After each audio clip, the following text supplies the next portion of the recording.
दोस्तों नमस्कार। आज हम वैश्वीकरण का भारत के विभिन्न क्षेत्रों पर प्रभाव दिखाएंगे। इससे और जीएस दोनों के लिए इम्पोर्टेंट है। साथ ही साथ हम देखेंगे कि आखिर भारत वैश्वीकरण क्यों अपनाया था। हम इसको भी देखेंगे आखिर कौन सा दबाव था, कौन सा शर्त था जिसको जिसके दबाव में जो है भारत वैश्वीकरण अपनाया था। तो हम सारे एस्पेक्ट देखेंगे। हम इसका एक वीडियो बना चुके हैं कि कैसे इंटरनेट का आविष्कार से वैश्वीकरण की परिघटना संभव हुआ या वैश्वीकरण की जो प्रक्रिया है वो घटित हुई। तो आज हम वैश्वीकरण का जो है भारत के विभिन्न क्षेत्रों पर असर और वैश्वीकरण अपनाए जाने के कारण और वैश्वीकरण के लिए भारत सरकार क्या क्या प्रयास किया है और अभी भी क्या कर रही है, सब की हम चर्चा करेंगे। दोस्तों अगर 70 में फाइनल सिलेक्शन लेना है तो आप एटम बॉम्बे ज्वाइन कर सकते हैं। इसका चार्ज 4000 है। 83 73 98 95 पर संपर्क करके आप बैच ज्वाइन कर सकते हैं। आइए हम चर्चा को आगे बढ़ाते हैं। सर्वप्रथम आप जानिए कि भारत द्वारा जो वैश्वीकरण अपनाया गया था, इसके पीछे भारत कोई शौक से नहीं अपनाया था। इसके पीछे एक लंबी जो है आर्थिक संकट है। 1980-81 से ही भारत में आर्थिक संकट की स्थिति पैदा होने लगी थी। आर्थिक संकट की शुरुआत हो गई थी, लेकिन इसकी चरम परिणति जो हुई थी 1990-91 में, 1990-91 तक जो है यह जो है विकराल रूप जो है धारण कर लिया था। और इस आर्थिक संकट से उबरने के लिए भारत आईएमएफ विश्व बैंक से सहायता की मांग किया, लेकिन आईएमएफ अंतर्राष्ट्रीय मुद्रा कोष और विश्व बैंक भारत को सहायता तो दिया, लेकिन उसके साथ शर्त जुड़ा हुआ था।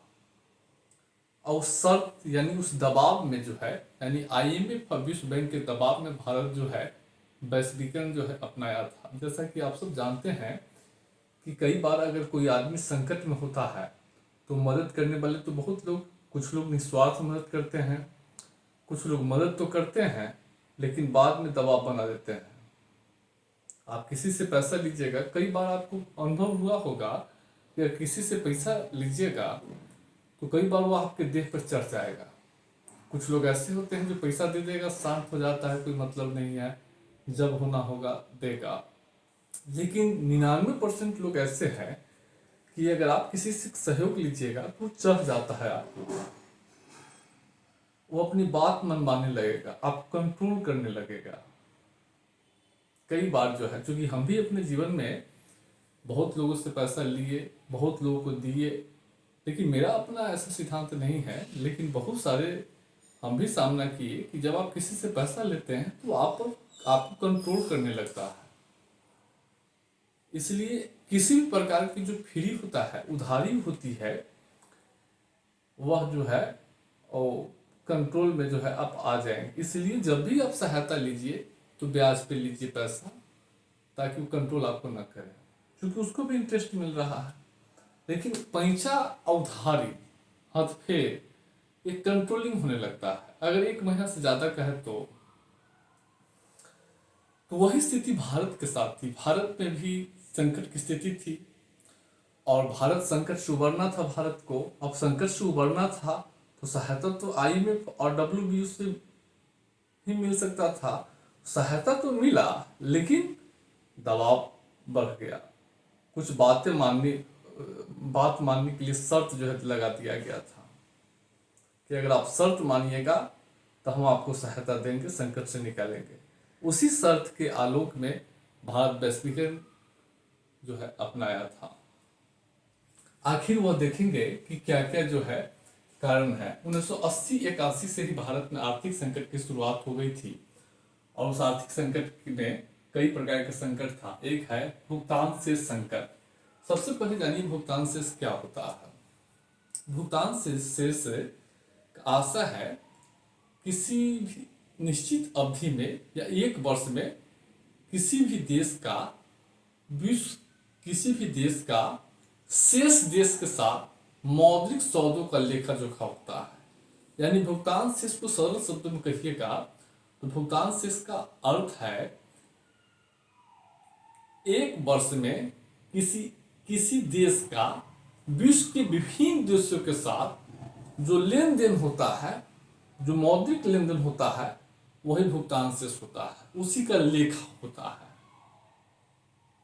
यानी आप जिस तरीके से हर आदमी से बहुत 5-6 आदमी से लेन देन करते होंगे, तो कितने लोगों को देना है, कितने लोगों से लेना है, तो वही विश्व स्तर पर विभिन्न देशों के बीच जो होता है वही होता है। कई बार जो है किसी सामान खरीदते हैं, किसी दुकानदार से किसी से उधार ले लेते हैं, किसी से कर्ज ले लेते हैं, किसी से सहायता ले लेते हैं।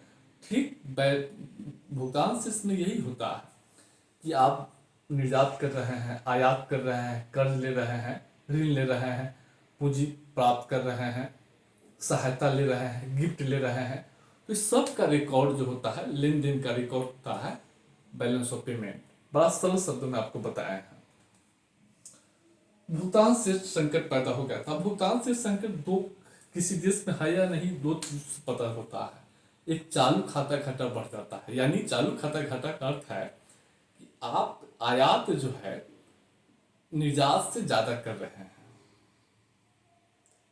आयात अधिक कर रहे हैं, निर्यात आपका कम हो रहा है, यानी आपको दूसरे देशों को देना अधिक है। आप आयात करेंगे तो विदेशी भंडार चाहिए, भुगतान तो विदेशी डॉलर में करेंगे या विदेशी मुद्रा में करेंगे आप, तो उसकी जो है वह आपको अधिक देना है। विदेशी मुद्रा भंडार की कमी हो गई है। दो स्थिति है, किसी भी देश का भुगतान से संकट है या नहीं, दो चीजों से पता चलता है। एक तो चालू खाता घाटा कितना है और विदेशी मुद्रा भंडार कितना है। अगर विदेशी मुद्रा भंडार 3 महीना के आयात को पूरा करने के लिए अगर है तो फिर घाटा नहीं होगा, संकट नहीं होगा। लेकिन 3 महीना से कम का है तो भुगतान से संकट हो जाता है। तो भारत में जो है 1980-81 से भुगतान से संकट पैदा हो गई थी और 1990-91 आते आते तक ये स्थिति गंभीर हो गई थी। अब देखिएगा 1991 में मात्र $1100 मिलियन विदेशी मुद्रा भंडार भारत के पास रह गया था। अब जो है आयात करना था, आयात के लिए जो है आपके पास विदेशी मुद्रा भंडार ही नहीं है। श्रीलंका का संकट देखे थे ना अभी हाल में, तो उसके पास मुद्रा ही नहीं था, विदेशी मुद्रा, जिसके कारण वह जो है जरूरी वस्तु भी नहीं मंगा रहा था।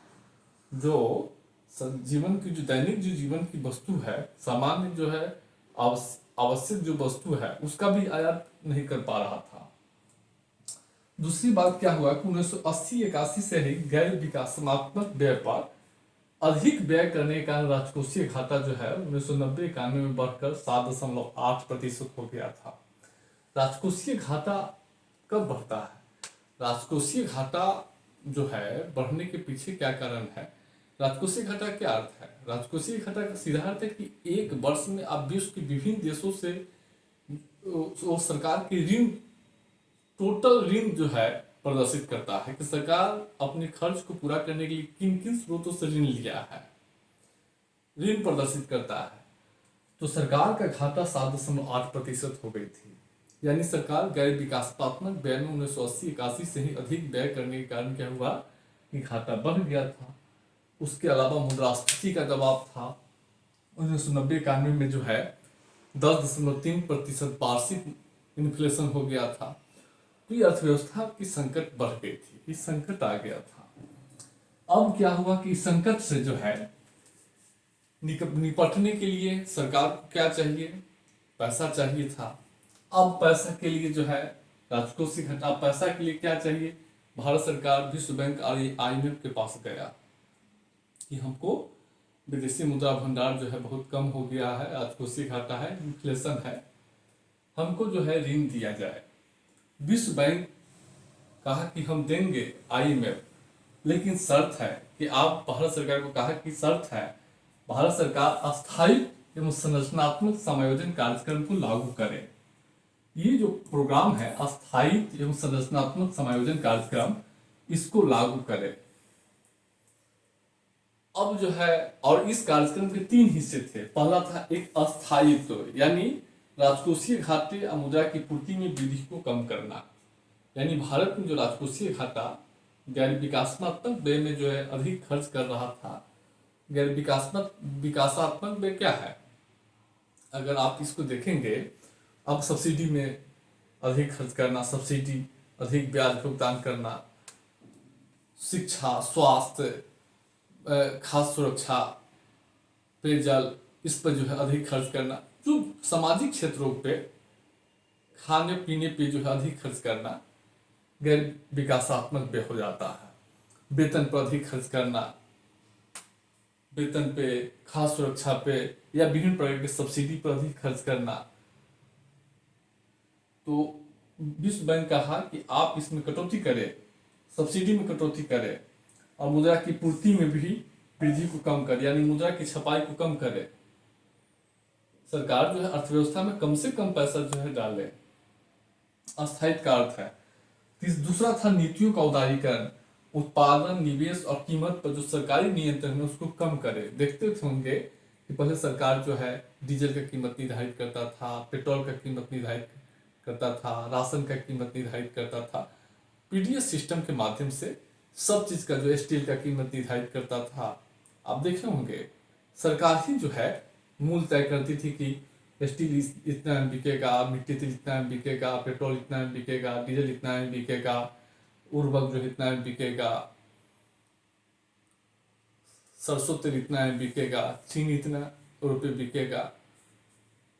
इससे जो है कितना उत्पादन होगा, कितना निवेश आएगा, कितना निवेश किया जाएगा, ये सब सरकार निर्णय लेती थी। तो विश्व बैंक कहा कि नहीं, आईएमएफ, कि आप उत्पादन, निवेश, कीमत पर नियंत्रण को कम कीजिए, तब हम आपको सहायता देंगे। तीसरा था विदेशी आर्थिक नीतियों का उदारीकरण, यानी पहले भारत की अर्थव्यवस्था बंद थी, यानी आयात निर्यात पर तमाम तरह का प्रतिबंध था। तो विश्व बैंक कहा कि नहीं, आप व्यापार, आयात निर्यात पर जो प्रतिबंध लगाए हैं उसको कम कीजिए, तब हम आपको सहायता देंगे। तो अस्थायित्व एवं संरचनात्मक समायोजन कार्यक्रम के 3 हिस्से थे। अस्थायित्व, एक नीतियों का उदारीकरण, और दूसरा है घरेलू क्षेत्रों में अपनाई जाने वाली नीतियों का उदारीकरण और विदेशी आर्थिक नीतियों का उदारीकरण। अगर आप इसको लागू करेंगे तो हम आपको सहायता देंगे। भारत सरकार तैयार हो गया। जब भारत सरकार तैयार हो गया, इसके बाद तो आईएमएफ से सहायता मिली। अब तैयार होने के बाद अब इसको भारत सरकार क्या हुआ, इस शर्त को मान लिया। इस शर्त को मानने के बाद अब जो है क्या हुआ कि अपनी अर्थव्यवस्था को खोलना शुरू किया, यानी वैश्वीकरण की प्रक्रिया अपनाना शुरू किया। अब देखिए भारत सरकार इस दबाव में क्या हुआ कि अस्थायी संरचनात्मक समायोजन कार्यक्रम के जो शर्त था उसके दबाव में भारत सरकार 2 प्रकार के आर्थिक सुधार किए। एक समष्टि आर्थिक स्थिरीकरण, अब इसके तहत क्या है कि मुद्रास्फीति इन्फ्लेशन, महंगाई को कंट्रोल करना और स्थिर करना। दूसरा है, अब इसके लिए महंगाई को कंट्रोल करने के लिए सरकार बैंकिंग सुधार किया, मौद्रिक नीति में सुधार किया। बैंकिंग सुधार 1990 में नरसिम्हन कमेटी देखे होंगे, बहुत सारे कमेटी के गठन किया गया था, समझ रहे हैं। उसके बाद जो है राजकोषीय समायोजन के तहत सरकार टैक्स सुधार किया, टैक्स, उसके बाद जो है बजट सुधार किया, जो आज भी टैक्स सुधार हो रहा है।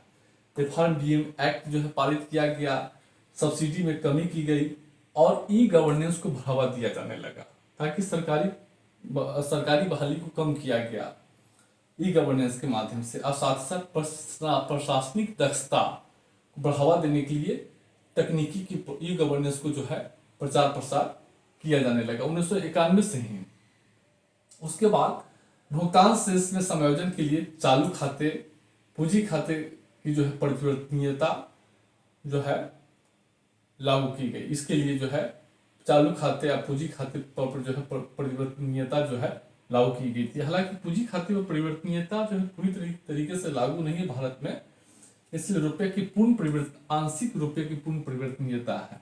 तो भुगतान शेष में जो है चालू खाते घाटा और चालू खाते घाटे की परिवर्तनीयता की गई और पूंजी खाते पर आंशिक।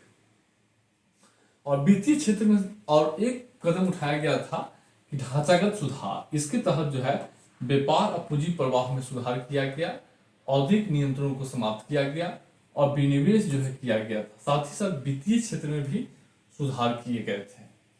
अब इन सब के तहत जो है क्या क्या प्रयास किया गया भूमंडलीकरण की ओर, तो विनिमय दर समायोजन और रुपये की परिवर्तनीयता। भारत सरकार 1 और 3 जुलाई 1991 को 2 चरणों में रुपये में भारतीय रुपये में 18 से 19% का अवमूल्यन किया। देखिए, अगर निर्यात को बढ़ावा देना है तो आपको रुपये के मूल्य को कम करना पड़ेगा विदेशी रुपये की तुलना में, तभी जो है निर्यात जो है बढ़ावा मिलता है। अब हम इसको डीपली नहीं बताएंगे, इसलिए नहीं बताएंगे कि लंबा वीडियो हो जाएगा। अवमूल्यन कैसे जो है निर्यात को बढ़ावा देता है, इसके बारे में हम पीटी के बैच में इस पर पढ़ाएंगे। उसके बाद जो है आयात शुल्क की समाप्ति की गई थी। आयात और निर्यात पर जो भी प्रतिबंध थे उसको समाप्त किया गया। 1993 और 94 के बजट में व्यापार खाते पर पूर्ण परिवर्तनीयता लागू किया गया, यानी व्यापार खाते पर जो भी लेन देन होगा उसको किसी भी स्वीकृत मुद्रा में जो है रुपये को किसी भी स्वीकृत विदेशी मुद्रा में बदलने की छूट दे दी गई थी। रुपये के व्यापार खाते पर पूर्ण परिवर्तनीयता का अर्थ ही है कि अगर आप व्यापार के दौरान रुपये से डॉलर को कन्वर्ट कर सकते हैं, डॉलर को रुपये से कन्वर्ट कर सकते हैं, या किसी भी स्वीकृत मुद्रा से। 21 अगस्त 1994 में चालू खाते पर पूर्ण परिवर्तनीयता लागू किया गया और निर्यात पर से जो है प्रतिबंध को हटा लिया गया। किसी भी देश को विश्व की अर्थव्यवस्था से जोड़ने के लिए आपको क्या करना है कि रुपये को जो है परिवर्तनीयता बना दीजिए, विनिमय दर को जो है खोल दीजिए, अब ऑटोमेटिक जो है रुपया जो है जुड़ जाता है विश्व बाजार से। उसके बाद जो है नई औद्योगिक नीति जो है 1991 के द्वारा 24 जुलाई 1991 में नई औद्योगिक नीति लागू की गई थी। इस नई औद्योगिक नीति के द्वारा विदेशी कंपनी को भारत में आने की छूट दे दी गई, विदेशी पूंजी को, विदेशी प्रौद्योगिकी को, विदेशी कंपनी को भारत में अपना मुख्यालय स्थापित करने के लिए कारखाना लगाने की छूट दे दी गई। उसके बाद औद्योगिक लाइसेंसिंग की पहले उद्योग की स्थापना के लिए लाइसेंस लेना पड़ता था, अब इसकी अनिवार्यता समाप्त कर दी गई। उसके बाद पहले बहुत सारे उद्योग आरक्षित थे सार्वजनिक क्षेत्र के लिए, उसको समाप्त कर दिया गया, धीरे धीरे कम करके आज तो लगभग सब समाप्त हो गया। सारे क्षेत्र में निजी क्षेत्र को अनुमति दे दी गई थी। जैसा कि जानते होंगे कुछ ऐसे क्षेत्र थे अर्थव्यवस्था में जहां सार्वजनिक क्षेत्र ही काम कर सकता था, प्राइवेट कंपनी काम नहीं कर सकती थी, जैसे रक्षा क्षेत्र, अंतरिक्ष क्षेत्र, परमाणु ऊर्जा के क्षेत्र। आज तो लगभग सब खोल दिया गया, अंतरिक्ष क्षेत्र को भी खोल दिया गया। विनिवेश की नीति, अब क्या हुआ कि सरकार जो है सार्वजनिक कंपनी को बेचने और अपनी हिस्सेदारी बेचने के लिए या तो निजीकरण के लिए निजीकरण करने, नहीं तो सरकारी कंपनी में से अपनी हिस्सेदारी कम करने के लिए, यानी सरकारी कंपनी में निजी क्षेत्र की हिस्सेदारी बढ़ाने की जो है नीति अपनाने लगा। इस नीति के तहत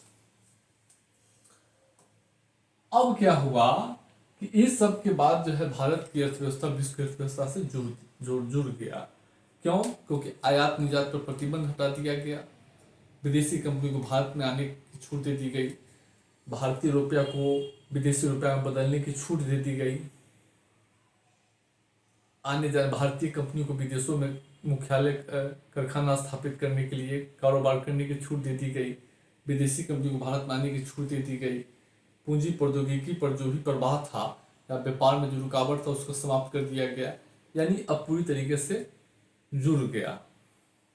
जो प्रतिबंध था वो हटा दिया गया। आप प्रतिबंध जब हटा देंगे तो ऑटोमेटिक अर्थव्यवस्था क्या हो जाएगा? जुड़ जाएगा, जुड़ा। अब इसका असर क्या हुआ कि देखिए, सबसे पहले स्वास्थ्य पर असर। देखिए, वैश्वीकरण के बाद क्या हुआ? वैश्वीकरण में पूंजीकरण के बाद क्या हुआ कि स्वास्थ्य क्षेत्र में, भारत के स्वास्थ्य क्षेत्र में नई प्रौद्योगिकी का विकास हुआ है। 1991 के बाद देखेंगे क्योंकि यूरोपीय विश्व बाजार पहले से काफी डेवलप है, तो स्वास्थ्य क्षेत्र में, शल्य चिकित्सा के क्षेत्र में, वैक्सीन के क्षेत्र में, औषधि के क्षेत्र में, या जो शल्य चिकित्सीय उपकरण के क्षेत्र में नई नई प्रौद्योगिकी का प्रभाव बढ़ा है। आप देखिए, पल्स नापने के लिए, बीपी नापने के लिए, थर्मामीटर के लिए, स्टेथोस्कोप के लिए, अल्ट्रासाउंड मशीन, तमाम तरीके के मशीनों का प्रयोग जो है बढ़ा है स्वास्थ्य के क्षेत्र में वैश्वीकरण के कारण। उसके बाद स्वास्थ्य सुविधाओं का अब जो है निजी स्वास्थ्य क्षेत्र को खोल दिया गया था, निजी क्षेत्र की अनुमति दे दी गई थी। इसका परिणाम क्या हुआ कि अब हर गांव, शहर, कस्बों में निजी नर्सिंग होम, प्राइवेट अस्पताल, कॉर्पोरेट अस्पताल खुल गया है। तो स्वास्थ्य सुविधाओं की उपलब्धता क्या हुआ है, बढ़ा है। लेकिन नकारात्मक प्रभाव बहुत ज्यादा है। एक तो है कि सार्वजनिक स्वास्थ्य पर सार्वजनिक व्यय में गिरावट हुई है। जैसा कि जानते होंगे कि वैश्वीकरण के माध्यम से शर्त था कि सरकार खर्च में कमी करेगा, तो खर्च में कमी करने के कारण सरकार सारे क्षेत्र में कमी कर रहा है। तो इस पहलू से सरकार जो है क्या है, स्वास्थ्य पर भी जो खर्च करती थी उसमें भी कमी कर दिया है। लेकिन स्वास्थ्य के क्षेत्र में जो है क्या हुआ कि स्वास्थ्य बीमा का प्रचलन तेजी से बढ़ा है। 1991 से पहले स्वास्थ्य बीमा का प्रचलन उतना नहीं था, लेकिन बढ़ा है। और कॉर्पोरेट अस्पतालों की जो बढ़ी है, जो बड़े बड़े सुपर हॉस्पिटल देख रहे हैं, सुपर हॉस्पिटलिटी, मेदांता वगैरह, इस सब का जो है बड़े पैमाने पर स्थापना होने जा रही है। लेकिन इसकी पहुंच सामान्य जनों की नहीं है, ये बड़े लोगों के लिए है, पैसे वाले लोगों के लिए है। उसके बाद दवाओं की लागत में वृद्धि हुआ है 1991 के बाद, जो कि निजीकरण हुआ है ना स्वास्थ्य क्षेत्र में। उसके बाद खान पान से जुड़ी बीमारियों का, अब देखिए 1991 के बाद क्या हुआ कि बड़े पैमाने पर फास्ट फूड का प्रचलन हुआ है। इससे क्या हुआ है कि डायबिटीज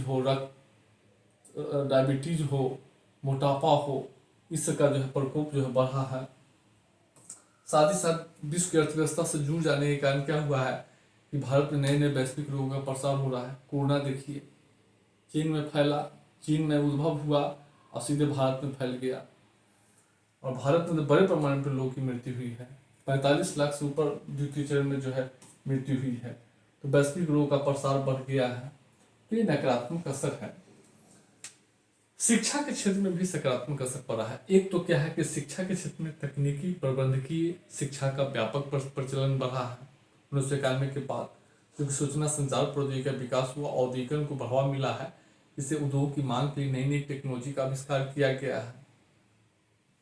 नई नई उद्योग की आवश्यकता के अनुसार, व्यापार की आवश्यकता के अनुसार नई नई शिक्षा का विकास हुआ। नई नई होटल मैनेजमेंट, वास्तुकला की शिक्षा, मैनेजमेंट की शिक्षा, बीटेक, मेडिकल की शिक्षा, इसका प्रचलन बढ़ा है। साथ ही साथ भारत में अंग्रेजी भाषा का विस्तार हुआ है। वैश्विक शिक्षा, भारत में वैश्विक शिक्षा का आगमन हुआ। उसके बाद जो है साक्षरता में वृद्धि हुआ है। और टेली एजुकेशन, जैसा कि आप देखेंगे 1991 के बाद संचार प्रौद्योगिकी विकास के कारण ही टेली एजुकेशन का प्रसार हुआ है।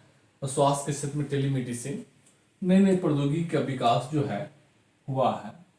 और शिक्षा पर नकारात्मक प्रभाव देखेंगे तो शिक्षा का बाजारीकरण हुआ है। आज शिक्षा जो है क्या हो गया है, शिक्षा को जो है बेचा जा रहा है, बाजारीकरण हो गया है। साथ ही साथ वैश्वीकरण के बाद मूल्यविहीन शिक्षा का जो है प्रसार बढ़ा है। अब बच्चे जो शिक्षा प्राप्त कर रहे हैं उसको मूल्य से कोई मतलब नहीं हो। आज के 2000 के बाद की जो जनरेशन है बहुत एग्रेसिव जनरेशन है। उसकी जो है शिक्षा की जो शिक्षा का उद्देश्य और शिक्षा किस मकसद से प्राप्त करना चाहिए, इससे किसी को लेना देना नहीं है। तो क्या हुआ है कि मूल विहीन, पहले शिक्षा जो है मूल्यों को जो है बच्चों में मूल का विकास करता था, लेकिन अब जो है वैसा नहीं है। नए बच्चे बहुत एग्रेसिव है, किसी का बात नहीं मानते हैं, उसको ऊंच नीच छोटा बड़ा इससे कोई लेना देना नहीं है। पूरी तरीके से उपभोक्तावादी जो है नए बच्चे। हम लोग भी घर गए थे अभी, तो मुझे लगा कि काफी बदलाव है, काफी बदलाव है। अब जो है वह स्थिति बिल्कुल चेंज हो चुकी है। अब नए बच्चे जो जन्म ले रहे हैं वो और इंटेलिजेंट ले रहे हैं, लेकिन उसकी इंटेलिजेंसी अलग है। मूलविहीन शिक्षा को बढ़ावा मिल रहा है। तकनीकी और वैज्ञानिक शिक्षा को आवश्यकता से अधिक महत्व दिया जाने लगा है। और शिक्षा के क्षेत्र में पूंजीवाद को बढ़ावा मिला है। बड़े बड़े boarding school, corporate school, play school, इस सब को बढ़ावा मिल रहा है। और इस सब की क्या है कि ज़्यादातर अधिकांश लोगों की जो है पहुंच से बाहर है। बड़े बड़े बोर्डिंग स्कूल, अंग्रेजी स्कूल।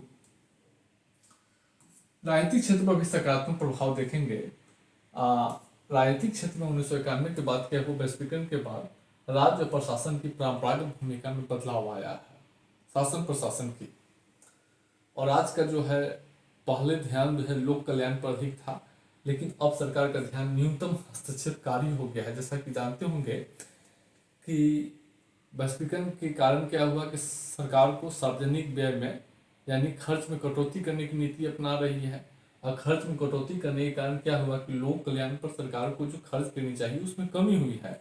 अब सरकार न्यूनतम हस्तक्षेपकारी सारे क्षेत्र को, निजी क्षेत्र को सौंपा जा रहा है, चाहे शिक्षा हो, स्वास्थ्य हो, खाद्य सुरक्षा हो, पेयजल हो, सब निजी क्षेत्र को। तो सरकार अपनी भूमिका सीमित रही है। तो यही स्थिति है। और साथ ही साथ वैश्वीकरण के बाद बड़े पैमाने पर भारत में विदेशी बहुराष्ट्रीय कंपनी आई है। बहुराष्ट्रीय कंपनी जो है गाहे बगाहे भारत की जो नीति है, कानून है, उसको प्रभावित कर रही है। IMF, विश्व बैंक का दबाव पड़ रहा है। इससे भारत की संप्रभुता भी जो है कभी जो है क्षति पहुंची है। 1991 के बाद क्या हुआ कि सत्ता का विकेंद्रीकरण हुआ है। जैसा कि राज्य की भूमिका कम हुआ है। जब राज्य की भूमिका कम होगा तो देखेंगे 73वां संविधान संशोधन 1992 में ही पारित किया गया था। सत्ता का विकेंद्रीकरण हुआ, केंद्र से राज्यों को, राज्य से जो है स्थानीय निकाय को, साथ ही साथ समाज के ऊपरी तबके से निचले तबकों में सत्ता का जो है क्या हुआ, हस्तांतरण हुआ। क्योंकि संचार प्रौद्योगिकी के विकास के कारण क्या हुआ कि लोगों में जागरूकता बढ़ी, लोग अपने अधिकारों के प्रति जो है जागरूक हुए हैं और शिक्षा स्वास्थ्य का प्रसार हुआ है। अब लोग जो है सत्ता में अपनी हिस्सेदारी की मांग करने लगे। जो पिछड़े वर्ग थे, दलित थे, उनमें चेतना का विकास हुआ।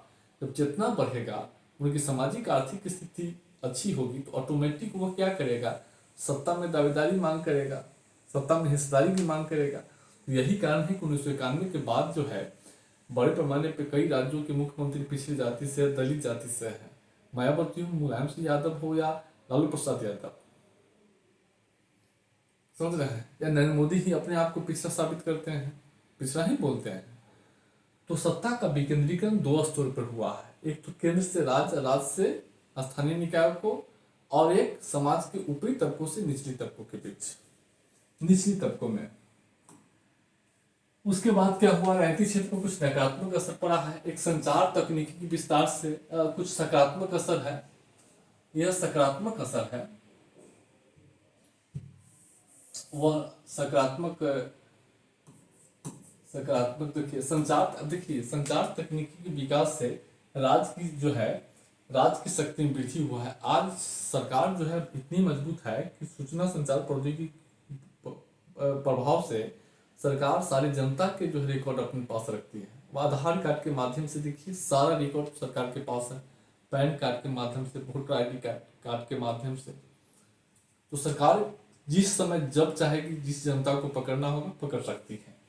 दूसरा है कि संचार तकनीकी विकास से आज निष्पक्ष चुनाव कराना संभव हुआ है। चुनाव सुधार संबंधी कार्य जो है संपन्न हुए हैं, मतदाताओं की भागीदारी बढ़ी है, साथ ही साथ लोकतंत्र, संविधान के प्रति लोगों में जागरूकता बढ़ी है। अभी लोकसभा चुनाव चल रहा है, आप देखते होंगे संविधान बचाने के लिए लोग कैसे जो है एकजुट हो रहे हैं। तो लोगों में जागरूकता बढ़ी है। साथ ही साथ जो है राष्ट्रवाद का उभार हुआ है। अब देखिए कैसे राष्ट्रवाद का उभार हुआ है कि वैश्वीकरण से क्या हुआ कि राष्ट्र, विभिन्न देशों को एक दूसरे पर निर्भरता बढ़ी है। निर्भरता बढ़ने से क्या हुआ कि विभिन्न देशों का जो है क्या हुआ, व्यापार घाटा बढ़ा है। व्यापार घाटा बढ़ने पर सारे देश जो है अपने देश को व्यापार घाटा बढ़ा। व्यापार घाटा बढ़ने से क्या हुआ, लोगों को रोजगार जो है के अवसर सीमित हुए हैं। जो औद्योगिक क्षेत्रों में तकनीकी का प्रयोग बढ़ा है, रोजगार के अवसर कम हुए हैं। अब सारे देश जो है अपने अपने देश को जो है संरक्षित करने की मांग कर रहे हैं। अपने अपने देशों को जो है ऊंचा ले जाने के लिए, विश्व में प्रथम स्थान पर ले जाने के लिए जो होड़ मचा हुआ है।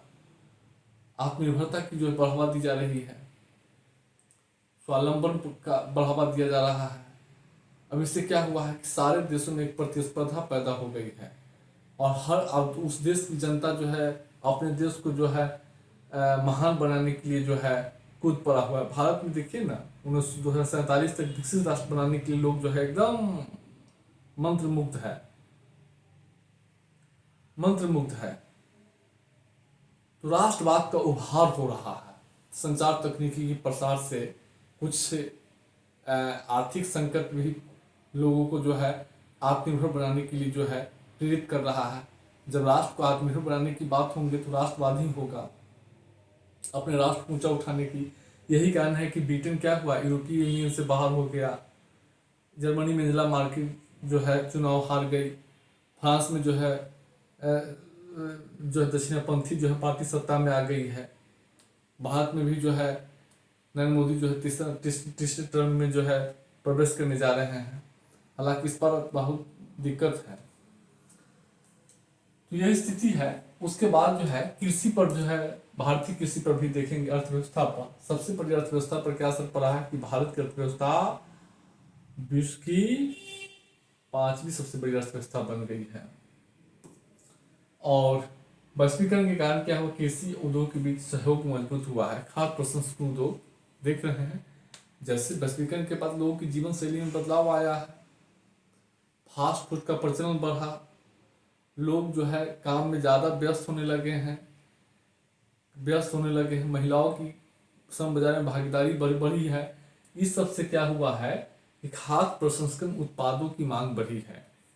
उत्पाद बढ़ेगा तो खाद्य प्रसंस्करण उद्योग को बढ़ावा मिलेगा, और खाद्य प्रसंस्करण उद्योग को बढ़ावा मिलने से कृषि और उद्योग के बीच सहयोग और सहकार और मजबूत हुआ है। दूसरा, कृषि क्षेत्रों में नई नई प्रौद्योगिकी का प्रचलन बढ़ा है। ड्रोन टेक्नोलॉजी, सूक्ष्म सिंचाई, मृदा हेल्थ कार्ड, संचार तकनीकी, अंतरिक्ष प्रौद्योगिकी, अब देख रहे हैं। अब उसके बाद मशीन, खेती के अन्य नए नए मशीन, रोबोट द्वारा कृषि, zero tillage, combine machine, thresher, इस सब का दवा छींटने, कीटनाशक, नई नई उर्वरक, अब नीम coated urea, nano urea, nano potash, इस सब का जो है प्रचलन बढ़ा है। बीज क्षेत्र में जो है नए नए प्रयोग हो रहे हैं। बायोटेक्नोलॉजी के माध्यम से जीएम फसल का विकास किया गया है, बीटी बैगन का विकास किया गया है, गोल्डन राइस का विकास हुआ है, और कृषि उत्पादों को बेचने के लिए नए नए बाजार की उपलब्धता बढ़ी है। तो यह स्थिति है। इसके अलावा कुछ नकारात्मक प्रभाव है, जैसे कि लागत, कृषि लागतों में वृद्धि हुई है। जैसा कि 1995 विश्व बैंक WTO की स्थापना हुई थी। WTO के कृषि पर समझौते के तहत भारत हस्ताक्षरकर्ता देश है, और इसके तहत भारत को जो है कृषि पर जो दी जाने वाली सहायता है उसको कम किया है, और किसानों पर जो है खेती के सारे भार आ गए हैं। साथ ही साथ WTO के जो है बौद्धिक संपदा अधिकारों पर समझौते में विभिन्न चीज़ों को पेटेंट लेने की प्रावधान है। बहुराष्ट्रीय कंपनी क्या किया है कि उर्वरक, बीज का या विभिन्न किस्म के बीजों का, उर्वरकों, कीटनाशकों का जो है पेटेंट पहले ही ले लिया था, अब पेटेंट प्राप्त कर लिया है, अब वह महंगी दामों पर बेच रहा है भारतीय किसानों को। तो उसमें जो है लागत में क्या हुआ है, वृद्धि हुआ है। साथ ही साथ नई टेक्नोलॉजी के प्रयोग से भूमि की अतः पतन हुआ है, भूमि का पतन भी हुआ है, अम्लीयता क्षारीयता बढ़ी है। तो यही स्थिति है। उसके बाद देखेंगे भारतीय उद्योग पर क्या असर पड़ा है। सकारात्मक प्रभाव में देखेंगे बहुत सारे भारतीय विदेशी कंपनी भारत में अपनी प्लांट स्थापित किया है, जैसे टेस्ला हो, गूगल हो, सैमसंग हो, देख रहे हैं। भारतीय कंपनी को विदेशों में अपने कारोबार का प्रसार कर रही है, इंग्लैंड में, अमेरिका में, फ्रांस में, जर्मनी में। तो यह स्थिति है। साथ ही साथ भारतीय औद्योगिक क्षेत्र को नई प्रौद्योगिकी की प्राप्ति हुई है, विदेशी निवेश की प्राप्ति हुई है। इस नई प्रौद्योगिकी से भारतीय अर्थव्यवस्था का नवाचार बढ़ा है, प्रतिस्पर्धा, भारतीय कंपनियों की प्रतिस्पर्धात्मक क्षमता मजबूत हुआ है, FDI का प्रभाव बढ़ा है। भारतीय औद्योगिक क्षेत्र में नए नए उद्योग का विकास हुआ है, पेट्रो रसायन, दूरसंचार उद्योग, ऑटोमोबाइल उद्योग, इलेक्ट्रॉनिक उद्योग, खाद्य प्रसंस्करण उद्योग, रिफाइनरी उद्योग, रक्षा उद्योग, अंतरिक्ष उद्योग का विकास हुआ है। कुछ नकारात्मक प्रभाव भी है।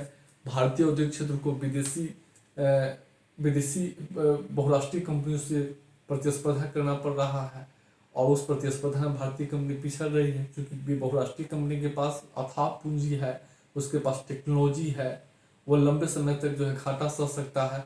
लेकिन बहुराष्ट्रीय कंपनी की तुलना में भारतीय कंपनी का आकार छोटा है, उसके पास पूंजी कम है, वो लंबे समय तक घाटा नहीं सह सकता है, उसके पास टेक्नोलॉजी पुरानी है, जिसके कारण एमएनसी के सामने में भारतीय कंपनी पिछड़ गई है। ये स्थिति है। अब हम लोग देखेंगे सर्विस सेक्टर पर क्या असर देखेंगे। अब देखिए, सेवा क्षेत्रों का 1991 के बाद सेवा सेक्टरों का तीव्र विकास हुआ है। सर्विस सेक्टरों का संचार और प्रौद्योगिकी सेवा, सूचना प्रौद्योगिकी सेवाओं का तेज विकास हुआ है। 1991 के बाद जो है जिस तरीके से शहरीकरण नगरीकरण का विकास हुआ, उससे जो है क्या हुआ कि बैंकिंग, बीमा, परिवहन, संचार क्षेत्रों का तेजी विकास हुआ है। होटल, रेस्तरां, स्वास्थ्य, शिक्षा उद्योग का विकास हुआ, ई कॉमर्स का विकास हुआ है, सॉफ्टवेयर उद्योग को बढ़ावा मिला है। सॉफ्टवेयर कई प्रकार, अमेरिका की कंपनी, ब्रिटेन की कंपनी, यूरोपियन यूनियन की कंपनी, भारत में लागत कम होने के कारण भारतीय पेशेवरों से सॉफ्टवेयर बनवा रहा है, तो बीपीओ उद्योग को बढ़ावा मिला है। ये स्थिति है। उसके बाद समाज पर देखेंगे असर, तो समाज को सकारात्मक नकारात्मक दोनों रूपों में वैश्विक ने प्रभावित किया है। एक तो एक समाज में आधुनिक प्रौद्योगिकी का प्रचलन बढ़ा है। आज समाज में देखेंगे परिवार नियोजन संबंधी उपाय जो है लोग अपना रहे हैं। टीवी, पंखा, कूलर, फ्रिज, लोगों का जो है सुविधा बढ़ा है। मोटरसाइकिल, गाड़ी, कार, इस सबका जो है प्रयोग बढ़ा है। मोबाइल देख रहे हैं। उसके बाद जो है शिक्षा, स्वास्थ्य सुविधा का विस्तार हुआ है। अब समाज के विभिन्न लोगों और रिश्तेदारों के बीच जो है, जो पहले भौगोलिक जो है दूरी थी, वो सोशल मीडिया और इंटरनेट जो है भौगोलिक दूरी को कम कर दिया है। जाति व्यवस्था अब शहरीकरण, नगरीकरण, वैश्वीकरण के कारण क्या हुआ कि सब लोग जुड़ गया है आपस में, तो जाति व्यवस्था भी कमजोर हो गई है। क्यों? क्योंकि अगर फेसबुक अकाउंट देखेंगे, इंस्टाग्राम पर देखेंगे, व्हाट्सएप पर देखेंगे, तो ऐसा नहीं है कि सभी जो है आप ही जो है केवल एक ही जाति के लोग हैं। अलग अलग जाति के लोग जो है आपसे जुड़े होंगे। नगरीकरण, शहरीकरण का प्रभाव मिलने से जाति व्यवस्था कमजोर हुई है। वेशभूषा, खान पान, मनोरंजन के क्षेत्र में नए बदलाव हुए हैं। आज जो है लोगों का जो वेशभूषा, चुस्त पहनने की प्रचलन बढ़ा है, जीन्स पहनने का, अलग अलग नए तरीके से कपड़ा पहनने का, मनोरंजन के नए नए गेम्स आ गए हैं, मनोरंजन के नए नए साधन, आईपीएल टीम आ गई है। खान पान में लोग देखेंगे डोसा, इडली तो चल ही रहा है, मोमोज, बहुत तरह के जो है खान पान में देखेंगे मोमोज का प्रचलन हो रहा है, पिज्जा का प्रचलन बढ़ा है, खाद्य प्रसंस्कृत उत्पादों का प्रचलन बढ़ा है। तो यह स्थिति है। कानून व्यवस्था, अधिकारों को लेकर समाज की चेतना जो है, समाज में जो चेतना बढ़ी है लोगों की। नकारात्मक प्रभाव में देखेंगे जाति एकीकरण हुआ है। सोशल मीडिया क्या किया है, इंटरनेट विभिन्न जातियों को आपस में जोड़, मतलब एक ही जाति के विभिन्न लोगों को आपस में जोड़ने का काम किया है, तो जाति की एकीकरण बढ़ा है। संयुक्त परिवार का विघटन हुआ है। पारिवारिक कार्य में जो है अब बदलाव हो रहा है। परिवार की जो भूमिका पहले थी कम, उसमें बदलाव हुआ है। जीवन साथी के चयन में परिवार की भूमिका का ह्रास हुआ है। आज लड़का लड़की स्वयं जो है जीवन साथी का चयन करता है। एकल परिवार का प्रसार हुआ है। लिव इन रिलेशनशिप का प्रसार हुआ है समाज में। महिलाओं पर देखेंगे तो महिलाओं की चेतना बढ़ी है। महिलाओं में सामाजिक, आर्थिक, राजनीतिक उत्थान के लिए महिलाओं की चेतना बढ़ी है। नारीवाद का प्रसार हुआ है। आज महिला सशक्तिकरण के लिए पंचायती राज, विधानसभा, लोकसभा, सरकारी नौकरी में आरक्षण दिए जा रहे हैं। इससे महिला सशक्तिकरण को बढ़ावा मिला है। महिलाओं जो है के लिए जो है दूरसंचार उद्योग हो, बैंकिंग हो, सॉफ्टवेयर उद्योग हो, शिक्षा, स्वास्थ्य, इस सब में महिलाओं के लिए नए रोजगार के अवसर पैदा हुए हैं। औद्योगिक क्षेत्रों में कुछ नकारात्मक प्रभाव है। आज जो है विज्ञापन का दौर है। विज्ञापन जो है महिलाओं को वस्तु के रूप में प्रस्तुत कर रहा है। वस्तु की, उपभोग की वस्तु के रूप में प्रस्तुत करने का प्रचलन बढ़ा है महिलाओं को। फेयर लवली में देखते होंगे कैसे वस्तु के रूप में प्रस्तुत किया जा रहा है। उसके बाद महिलाओं की वेशभूषा में काफी बदलाव हो गए हैं। आज महिलाएं चुस्त पहनने लगी है। पहले ढीला ढाला साड़ी पहनती थी, लेकिन अब जीन्स, टॉप या चुस्त कपड़ा तो आप जानते ही हैं यह स्थिति है। महिलाओं पर दोहरी जिम्मेदारी का भार आ गई है। घर के काम भी संभालना है और बाहर का भी काम संभालना है, कार्यालय का भी काम संभालना है। तो यह स्थिति है। सोशल मीडिया तकनीकी के माध्यम से, विभिन्न सोशल मीडिया के माध्यम से, वेबसाइट के माध्यम से महिलाओं पर हिंसा की घटना बढ़ी है। तो यही स्थिति वैश्वीकरण का असर है। देखिए, पढ़ाने के लिए तो बस इसी को याद रखना है, इसी को प्रेजेंट कर देना है, हो जाएगा, फिर हम आगे देखेंगे।